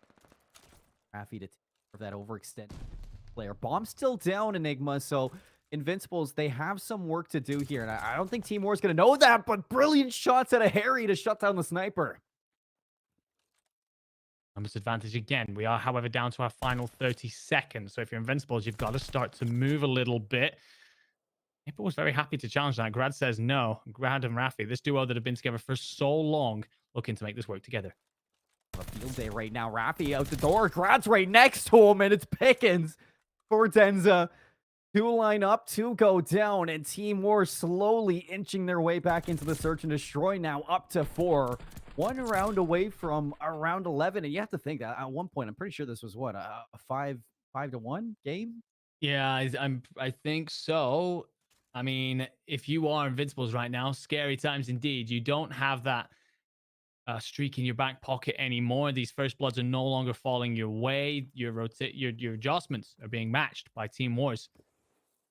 Team War here then to try and drag it to around 11. Back to the base. Rafi sticking onto the bomb, and I love this change. A little bit more protection for Rafi to work with, and it's keeping Team War at bay for the time. Nolson goes down. This should be a go-ahead for Denza to slide on through. Rafi, can you stay alive here? No, Denza runs him over, and this is one player left. It's going to be Niall against 3. Auto in hand, has wrapped around, but the bomb is down, and you see 2 on your screen right now. The third Maple, he's going to be all the way over towards this 8 site. Wrapping his way around the map shortly, but Niall gives away his position. All eyes on this last player, and if you're Niall, you just need to take a turn off the edge. Yeah, that's so frustrating if you're Niall as well, because he positions himself. He can't spot out Harry, and Harry's just jumping, little hop and escape. Hello, I can see you over the top of this tank, but you can't hit me. And if you're Niall, there's nothing you can do. This is now, if anything, borderline frustration for Invincibles. It's all was going so well early on in the game. First bloods, confident, creative solutions to problems. Team War have answered it all. We go into our round 11. Momentum, can they get it done? Invincibles in shambles at the moment. Once more, they're going to stick Rafi onto this B side. It's been hit or miss whether Olsen can help him out, and they're going to get caught on the nade. They know Rafi's here. Denza should be able to slide around here, but Grad's going to find first blood this time. On to Denza, no less. That's bombed down. They'll be aware of that as well. Not sure what happened with Nelson's grenade there, but backing up. You can see the Invincibles here. Happy to back up. Play the numbers advantage is what they're good at. They're good at taking first blood advantages and playing them through. Usually involves getting themselves into little situations where they can set up crossfires, as you can see Nelson trying right here. Oh, that team are anchored down. Dunes. Got a Wardy at some point. You can see him back and forth, move. Diversity. Find their way in. 5 in a row. For an opening for his team. He's going to take down, grab the trade from Nolson. 3v2, 21 seconds. Niall still burning this clock from Wardy towards that ace side, but the bomb goes down. Or it's going to be picked up by Maple at least. Raffi gets eyes on one. Nolson takes down Wardy. Last line is going to be Maple with 57 HP. Stuck between this train and he just can't get out. Caught inside of the train. He gets overwhelmed by Nolson, and it's a little bit frustrating there if you're Team War. But Invincibles, even though they get brought all the way to around 11, they still walk away with map 2. Love the play there out of Invincibles. They take that first blood and then just sit back. They're the defensive team. They've earned the right to be the defensive team. The onus is on the other team to make the play. They're fully aware of that. And you can see the communication as well. As one player dropped back off, all right, boys, let's just set up for lanes here. Force them to come up with a creative way of breaking us down. They back on off. They play the clock. And Team War are pushed into a sprint situation. Looking at our scoreboard here, Seymour, and I feel like there's one big standout for you there. Harry goes 13-7, but Wardy, a 3-10. He won't be happy to watch that one back. No, it's not. The new kid on Team War, you know, coming off the Royal Ravens onto the Team War roster, really showing up in that map too. But, I mean, that was for the whole comeback on Desert Siege. They allowed way too much to the Invincible side early on, and it's because of you to look at the consistency on the scoreboard from Invincibles. Grad, I mean, he starts off what 7-0 to get that glide bomb, ends out 11-6, so he did slow down towards the end of it. Maybe Team War were reading him a little bit better, but you look at the rest of them, I mean, Raffi 7-9, solo holding that B side at times, with Nolson maybe watching over him, but only with a sniper rifle. So Raffi had a lot to do throughout that B side, and sometimes he was swimming rather than sinking. Yeah, absolutely. Well, if you are Invincibles, you've got to be feeling good. You do like that map, of course you do. We saw them play on it yesterday, and they absolutely smoked in. But it's against a war side that have looked really good in search and destroy. So you've shown that you can answer then to this top quality side. You can step it up and make things happen. You lost the hard point, which is probably the flip reverse of what we perhaps could have called at the top of this, considering how was hard point has been. But that being said, then we go to a control where, I mean, look, if you're Invincibles and you're happy to play War where they're strongest, you're going to feel good here because War are currently 5-1 in control. They've been brutal here, Seymour. They have been brutal, but you know, this could be worse. If you lose that round 11 to Team War after a major comeback and a major heartbreak like that, you would be down in the dumps going into this map 3. But you win that map 2, you have some momentum going into this control, and like you said, maybe you want to go toe-to-toe with the War at their best. Folks, we're going to cut to a break. When we come back, map number 3, it's a map. You don't want to miss it.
Let's bring things back. A little bit of a flippity flop in how we thought this series was go. Team War take the hard point. Invincibles take a round 11 in the search and destroy. And that brings us here. Berlin control. Swing map for either side.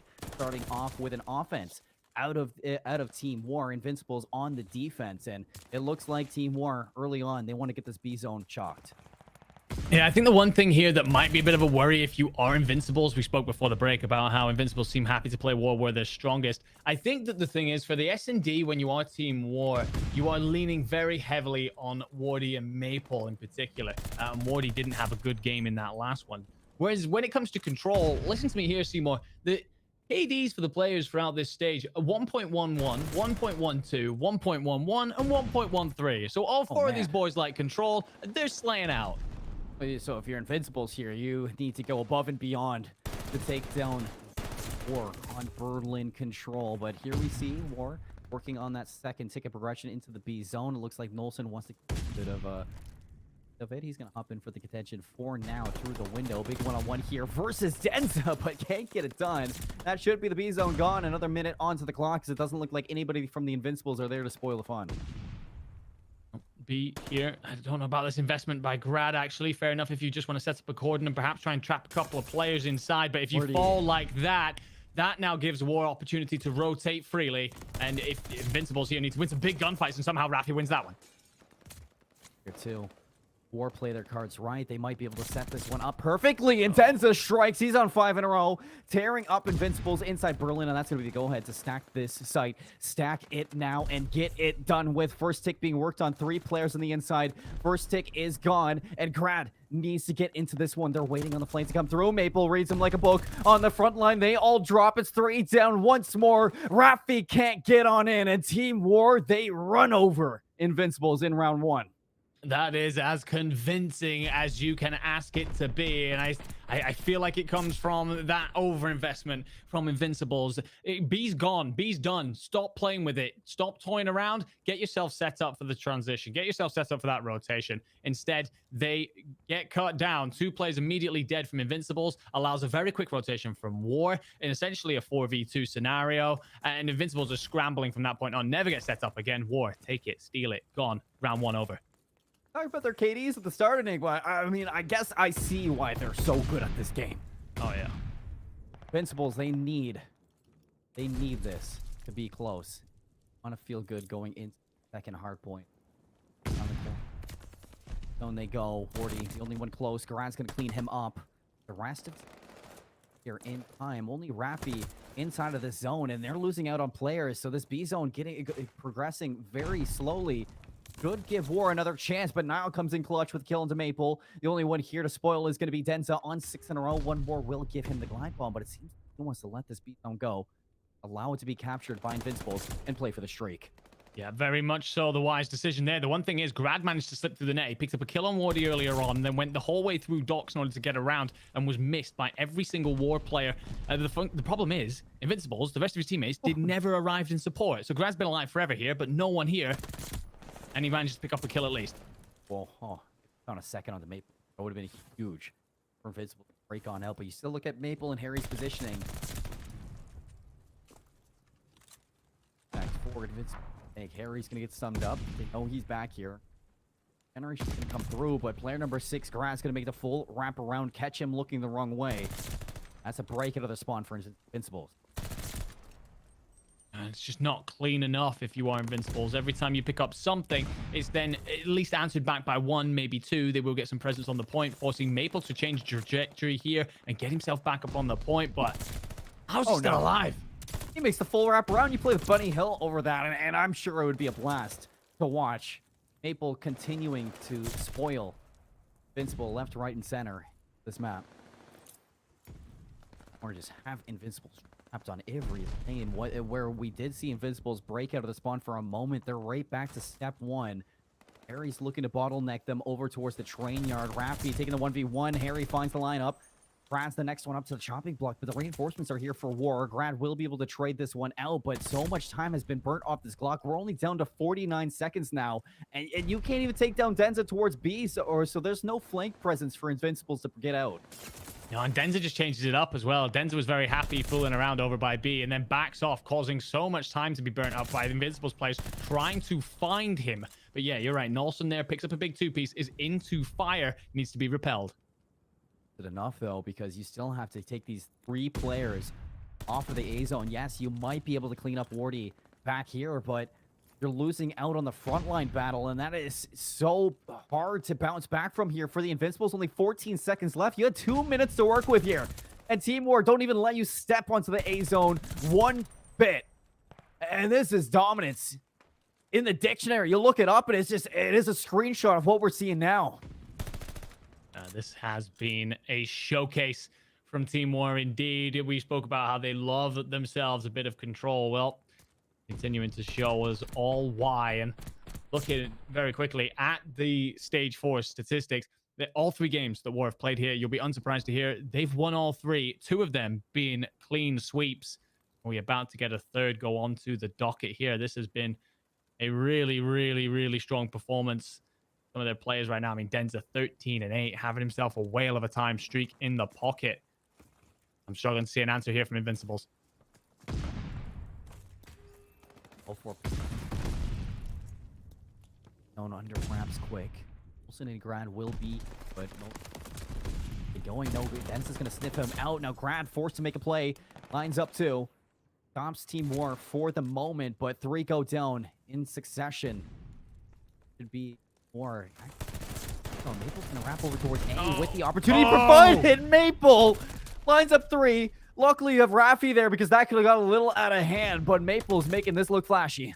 If I were to rub salt in the wound as well there, Seymour, the second kill that he gets in that 3-piece gives him a glide bomb. So now you've got Denza and Maple with glides. This man. B zone, it won't go just yet. Grad manages to make a last-second play, but there's still 1:10 to go here. A long time if you're an Invincible side that struggled so far. Nile actually going to wrap around the back. Maple reads it though like a book. Knocked down on the ground. Maple. Wounded dog right now. Invincibles and Team War. They are rubbing in salt. Make a late play. Yeah. Opens things up now for the rest of Team War to follow in suit. Grad's gonna challenge him as well. 2 down here for Invincibles. Oh no, the buffer. Need to see what Denza does. It's a guessing game right now, and he slides on in. Rafi goes big with the help of Nile. And again, they shut down Team War towards A. Had all that time to make that decision and still pick the wrong corner. If you are Team War right now, you're feeling good all the same. You're 90 seconds still to go, and you've gotten within touching distance of the point multiple times. However, Invincibles here, they've got them all cordoned in. Look at this for a weird setup, and Glide Bomb comes in, information, and a kill to open things up. Drops the hammer right under Nolson's noggin. Maple's going to go find one onto Rafi as well. Still haven't just yet.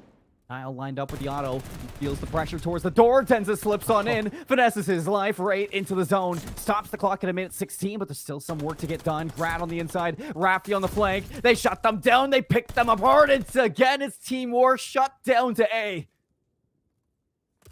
Last stand of Invincibles continues to hold, continues to just allow them to send Team War packing, but 2 big kills to open things up, and Denza deciding to change things up. No more front hits. He's going for a flank.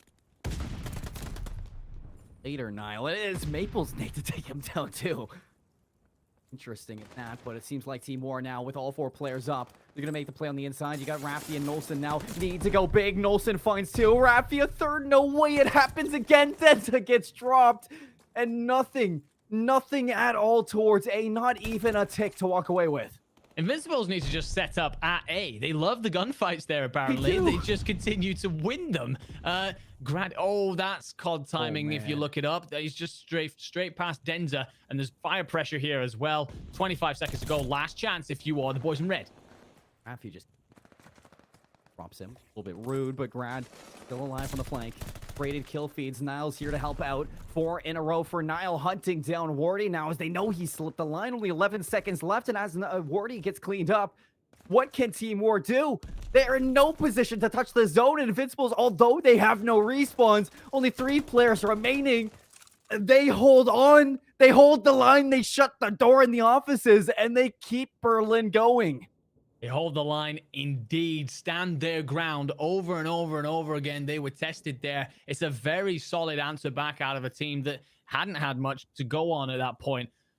Invincibles by name, perhaps a little bit by nature in that round. They've got to continue to bring that, though. They've got to show that mental resilience. They need a massive attack round here. Rafi, 21-17. Talk about a huge game in control. You got to talk about Grad, been the playmaker from that last round.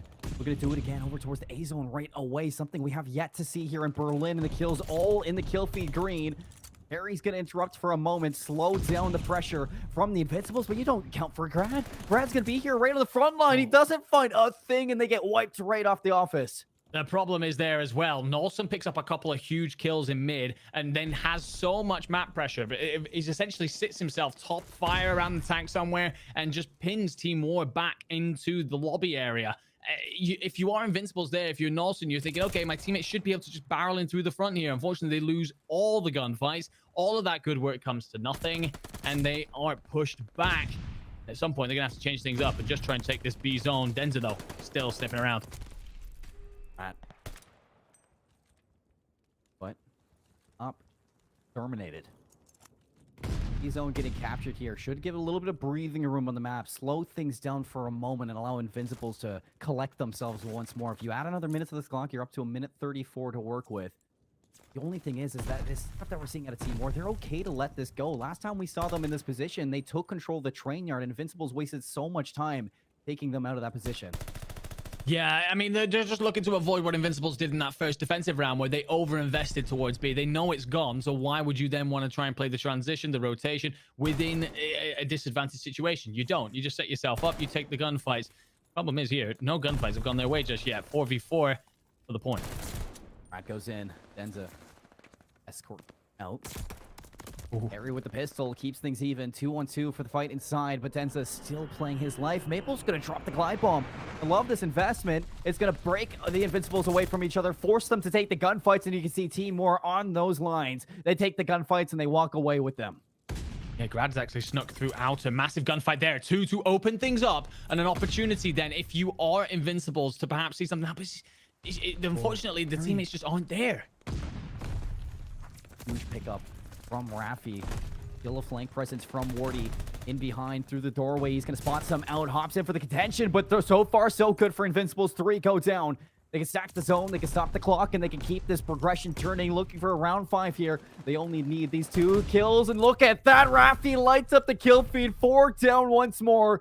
They send Team War packing in the round. They stack this site, and we go the distance. We do indeed, and if my maths is correct, it should be War on the defense.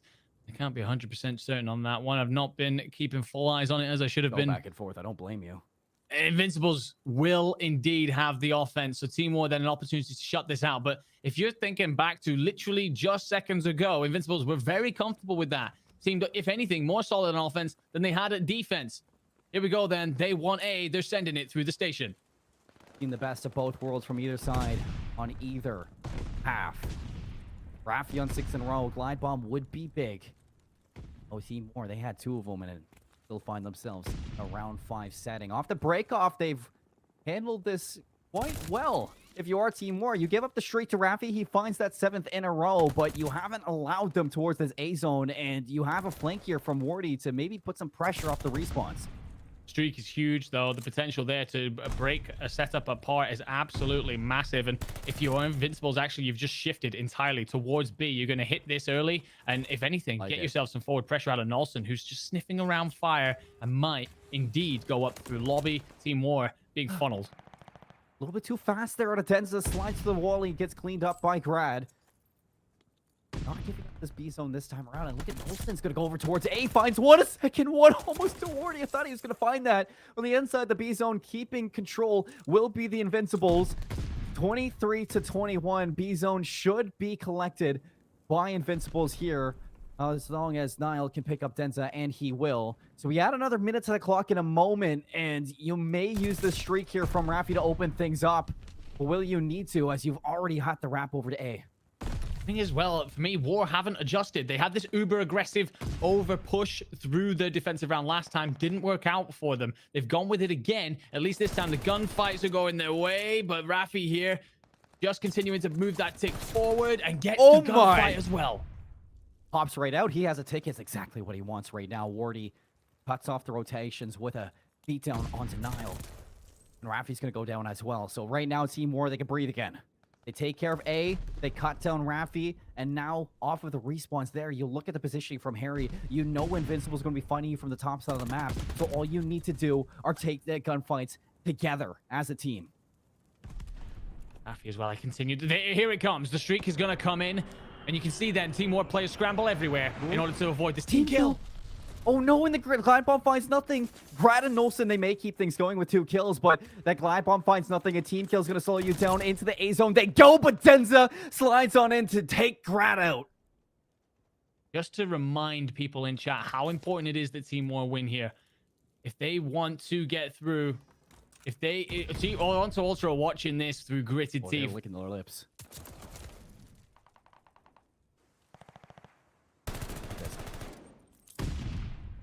Licking their lip. This offensive round, 11 lives to 10, 35 seconds.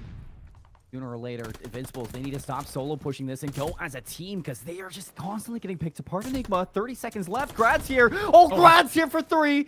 Opens things up. A nade from Harry's going to shut him down, but we still have Rafi. And now not too far away. He's going to take the way around, but oh no, off of this, 25 seconds left.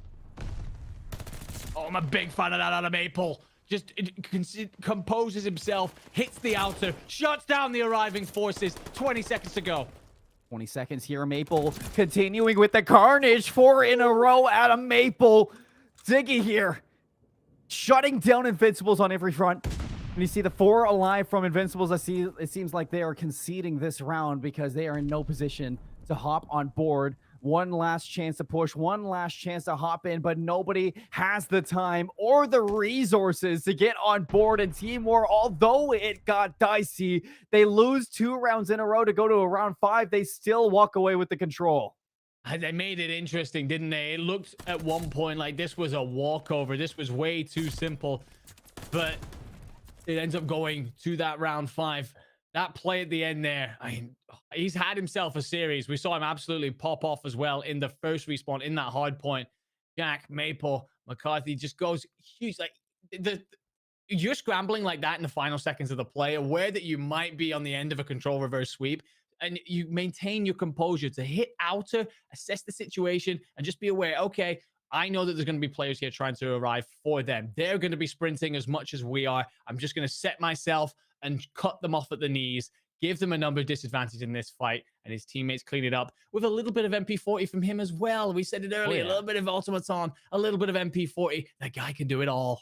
A little bit of this, a little bit of that, and a round or a map 3 win for Team War. Much needed. And if you're not just Invincibles, but if you're Toronto looking at this, you're a little bit heartbroken from that. You had the chance. You had the making of a round win, but towards the end, you started to see communication fall away from Invincibles. Team War, they stayed composed. They talked about it with each other.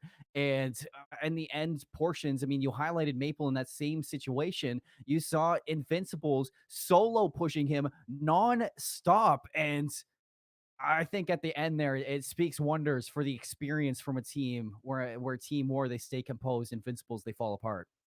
Yeah, I mean, looking at that as well, it's tough on Rafi. He's 38 and 25, drops nearly 5k damage. The ex-Toronto EU man, of course, only for the Pro-Am Classic, but still was trying to do something for the boys. And unfortunately, it wasn't enough. to remind you guys tuning into chat, we have a quite crazy scenario, really, where four teams were tied 4-2 going into this evening. Toronto Ultra Academy sat just outside of that on 3 apiece, and Katana on 3 apiece as well.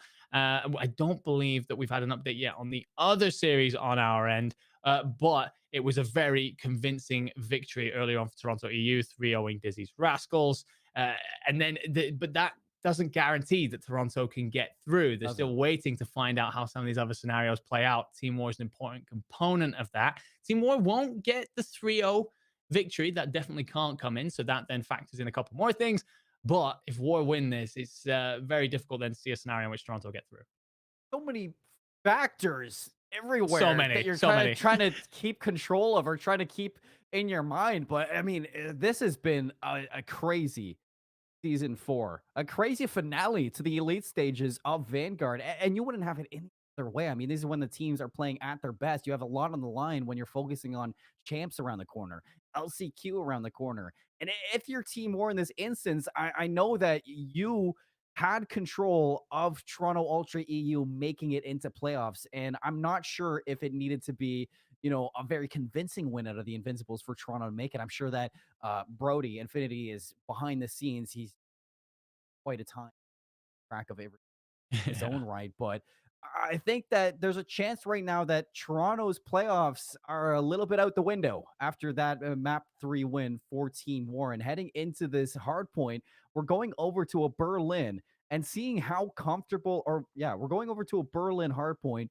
and seeing how comfortable Team War were inside of those high pressure situations in the control, and seeing how dominant they were back in map number 1 on Tuscan. This has the making of a 3-1 win for War. Yeah, absolutely. They were, I mean, coming into this series, we were speaking about War's lack of hard point progress, how they've not looked good there at all. And then they come out and stomp map 1. And if anything, it ended up closer on the scoreline on paper than it actually felt in real time. So definitely an opportunity here. There's something about Invincibles just lacking the ability to keep up with the pace that War bring at times. When you feel that moment where War really push their advantages home, it's hard for Invincibles to then recover from that and rebound from that. The big problem in map 1, if you're Invincibles, they were getting the rotations in just fine, but then couldn't hold them. They need to get a couple more of those in, and then these games become much more realistic for them. A couple more hills where instead of just taking the opening 15 seconds, we're talking 30, 40 seconds through a hill. If they're going to continue to rotate in early, there's enough quality on the squad to certainly do that. But also, you've Right. got to shut down players like Maple, who had their way with you so far in the respawns in this series. Well, and I think when you're looking back at that map number 3 on Berlin Control, you can put a little bit of solace in the fact that you had an amazing map out of Raffi. And if Yes. he can repeat that inside this map number 4, you might be able to have a little bit going for you if you're Invincibles, because last time around on the Tuscan, like you were saying, I mean, constantly we saw Invincibles working for the rotations and sometimes even finding themselves set up first into the hills. You just need a performance like Raffi, like you did in that map 3, to see if you can lock things down in Yeah. this Berlin hardpoint. Yeah, and even more importantly off that, it was Raffi who was a little bit disappointing in map 1. So if you end up with a situation where, he's playing at the same sort of pace as he had in map 3, they're doing the same kind of rotations, the rest of the players are playing up to scratch, then yeah, this could be an absolute banger. And Oh, that's what yeah. we want to see as we round off our EU Elite season before we head into postseason, of course. But we are still asking a lot here of an invincible side that, again, as we said at the top of the show, they always seem to get so close, but just so far. They just seem to fall short at the final hurdle so often. They can't make it through to the playoffs this time around.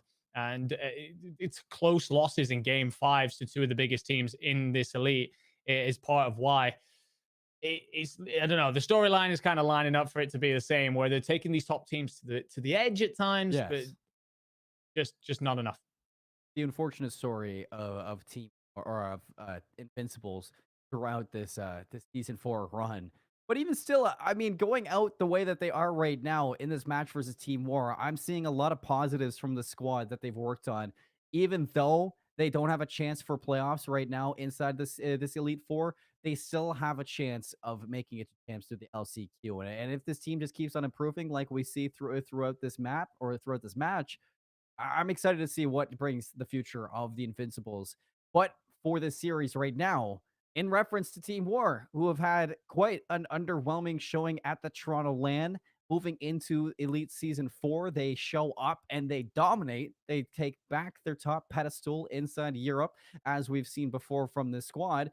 They have looked better and better in their own rights as we go through. And I think that is the growing of molding Harry into this roster. It has been quite a successful story for Team War. And right now, I think they're looking like one of the best teams in Europe. And I think that this is going to be a hard map for go up again. Yeah, 100%. I mean, I'm trying to just remember the results really quickly. So they lost to Toronto EU, if I remember right. And is that Katana Gaming game?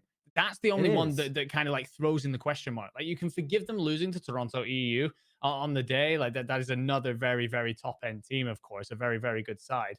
They saw off Rocker in game 5 fashion, saw off a Wobble Bobs in game 5 fashion, saw off AIM in game 5 fashion, loved themselves a game What a game 5, these fives. boys playing the S&Ds. But that Katana Gaming thing just asks so many questions because it wasn't as well at the very start of the elite season. It was just yesterday. So they have had time to build this team in to figure things out. So there's still a couple of question marks there. When it comes to Invincibles, on the other hand, you brought up there about their opportunity to perhaps learn things from this and still go on and have a good postseason through your LCQs and making champs. Definitely. They have the Oh, yeah. takeover potential here to really pop off. They have a ceiling that definitely could see them make their way through that LCQ bracket. Let's take a look into this map 4. Can Invincibles push us the distance to a game 5 where Team War oftentimes love to go? But throughout the story of this series, it's been hard points in favor of Team War and towards Invincibles. War, we can put this away in 3. We're looking to do it in a considerably convincing fashion here. You see that opening break into the offices. 13 unanswered points, still 35 seconds to pick up. Wardy on screen. Not a kill, but a lot of forward progression inside of this to maybe cut away on these players. He is going to find one onto Nolson, get out with his life, and double back to his teammate Harry to see if they can back each other up. Yeah, now for me, the respawning Invincibles players just have to hit up P2. Just go and set up there. Don't overinvest. Don't give up this next hill. 2 kills on rotation, 3 kills on rotation. And Team War up to 30 points plus. This could already become a nightmare scenario if you are the Invincibles. By the way, just to bring up coming into this, Team War, I don't know if they would have picked this one, by the way. Not picked up a win on this map yet. 0-2 this stage. Turn things around as we've throughout this series. Team War so far flawless inside this Berlin hardpoint, 52-0.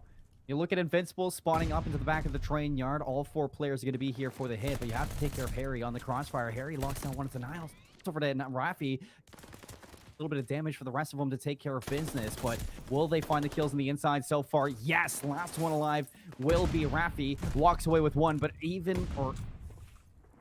traded out immediately by Wardy to keep Team War flawless throughout this hard point. I mean, I can't believe what I'm seeing. 78-0. After what we've got so far through the series, this is surprising. This is even more surprising because I've just remembered the last time I casted over Team War on Berlin. They lost 250-57. One of the worst COD point performances I think I've ever seen. It was at the time the worst EU elite performance of Vanguard total. And now, flip the script all of a sudden. They're up 90 points after the first 2 hills. What is going on here, Seymour? Oh, it seems like turned a new leaf. They've really looked at themselves deep down and noticed what they needed to change. And inside this map 4, 100-7 says it all. In for the break, Invincibles find their way into P3 fire. However, you still have Team War surrounding them on every end and finding the kills to keep Invincibles outside of this time for now. So if you're Invincibles, I mean, a silver lining for this hill, you're denying time from Team War. You're keeping them pinned back there as well and hoping that you can get a safe and sound rotation over towards that train yard hill. Maple there just slipping through the net, and I don't think any Invincibles players will have spotted him. Nelson, by the way, did start 0-6, has finally picked himself up 2 kills, but you're going to need to see a bit more out of these players. Maple just buying his time, waiting. And wall running at the same time, and look at that for movement. Man. Black Ops 3 and IW, it looks like it, the way that Maple's running through that backside of the map. He won't be able to find any of these kills, and in fact, Invincibles have weathered the storm here. inside the rotation, picking up quite a bit of time, the best we've seen them so far, and it's what you expect. Have the early setup, but here comes the break from War. Maple with it. Kyle from inside that hill. Now looking to entrap Invincibles throughout this train yard. They have the route secured. They have eyes on these players. Grab the only one standing. He's going to drop, in Team War, they break into this P4 with ease. Maple continues to have himself an absolutely ridiculous series. Hits up outer, gets the big kills, on to 5 in a row. Starting to talk about street conversations. He's just doing everything. Hitting early rotations, opening up hills where need be. What a series he is having indeed. Grad here just going to try and control top third. And that's an example of the kind of timing that can go against you if it's not your series. 40 on 5 of our own for himself. SMG in hand. He's not done yet. See you later, Grad. 6 in a row. Looking for that streak now. The glide bomb just over the edge, but Niles not going to allow him to get any farther. P5 is open, and Team War are eating right now. Inside of Berlin, Invincibles, can they pull themselves back from this? I mean, they are down atrocious in this map 4. And when you go into the second set of rotations, I'm sure you can kind of highlight the fact that the second set is a lot more Money Hill favored than the first set of rotations. And you start to see Invincibles getting these rotations on lock, finding a few kills, getting some pacing into the map. Well, they need to turn things around into the second set, and they need a good office hill. But look at player number 7. Denza already on the case. Yeah, and they're just not catching these players coming on through. Rafi still hasn't turned around. Rafi still hasn't turned around and does indeed fall. The one silver lining for Invincibles is you are here for this office hill. You should have control of it for now. You do get it. You're starting to see Nolson pick it up a bit as well. He's onto a 6 of his own. Falls short of the streak. And just to kind of follow on that theme, by the way, both Team War players that did hit 6 fell short of their own glide. So no streaks in play. Barrage from Team War, break on through. Rafi, can he hold on? He does. With the help of Nolson, is 3 down. Harry, only one here, and Niles going to catch him out. A little bit too far and rung through the cranium. A couple bullets from the auto. All 4 players from Team War off the respawn. Once again, looking to hit this office with 30 seconds left. Around the back, it's Grad for the flank. Wardy, can he stay alive? No, Grad's going to get him with the last shot, and Denza now the only one here for Team War. Cleaned up by Rafi. What a wonderful office hill. Absolutely. The last time out, we saw a clean P1 to P2 transition from Team War. They picked up kills on rotation. But now this time around, it's a different script. War already there. War pick up 2 kills. They will have a hold of things. But Rafi here just sniffing around. Timing could go against Maple. Awesome. Awesome. Wants him out. Nolson for the trade right here, right now. Invincibles, they need a break. And you're looking at Grad to make it happen with the SMG. He's been the playmaker. And he's been the guy all series for Invincibles to find them in those backed up situations, but he's not going to get eyes on Wardy. A pretty easy kill there for Wardy to take down Grad, and now the rest of Team War are going to flood on in with numbers and overwhelm Invincibles throughout this male office. Wardy's still going on 3 in a row, make it 4 in a row as Wardy 22-9, nothing can stop him. I mean, I did think that Wardy had a relatively quiet series for his sort of standards, but that is over and done with now. Picks up 4, turns into a nightmare, a monster to deal with on the map as he just juggles the stairs and the enemy players consistently. It's back to over 100-point lead. Invincibles, they are picking it up.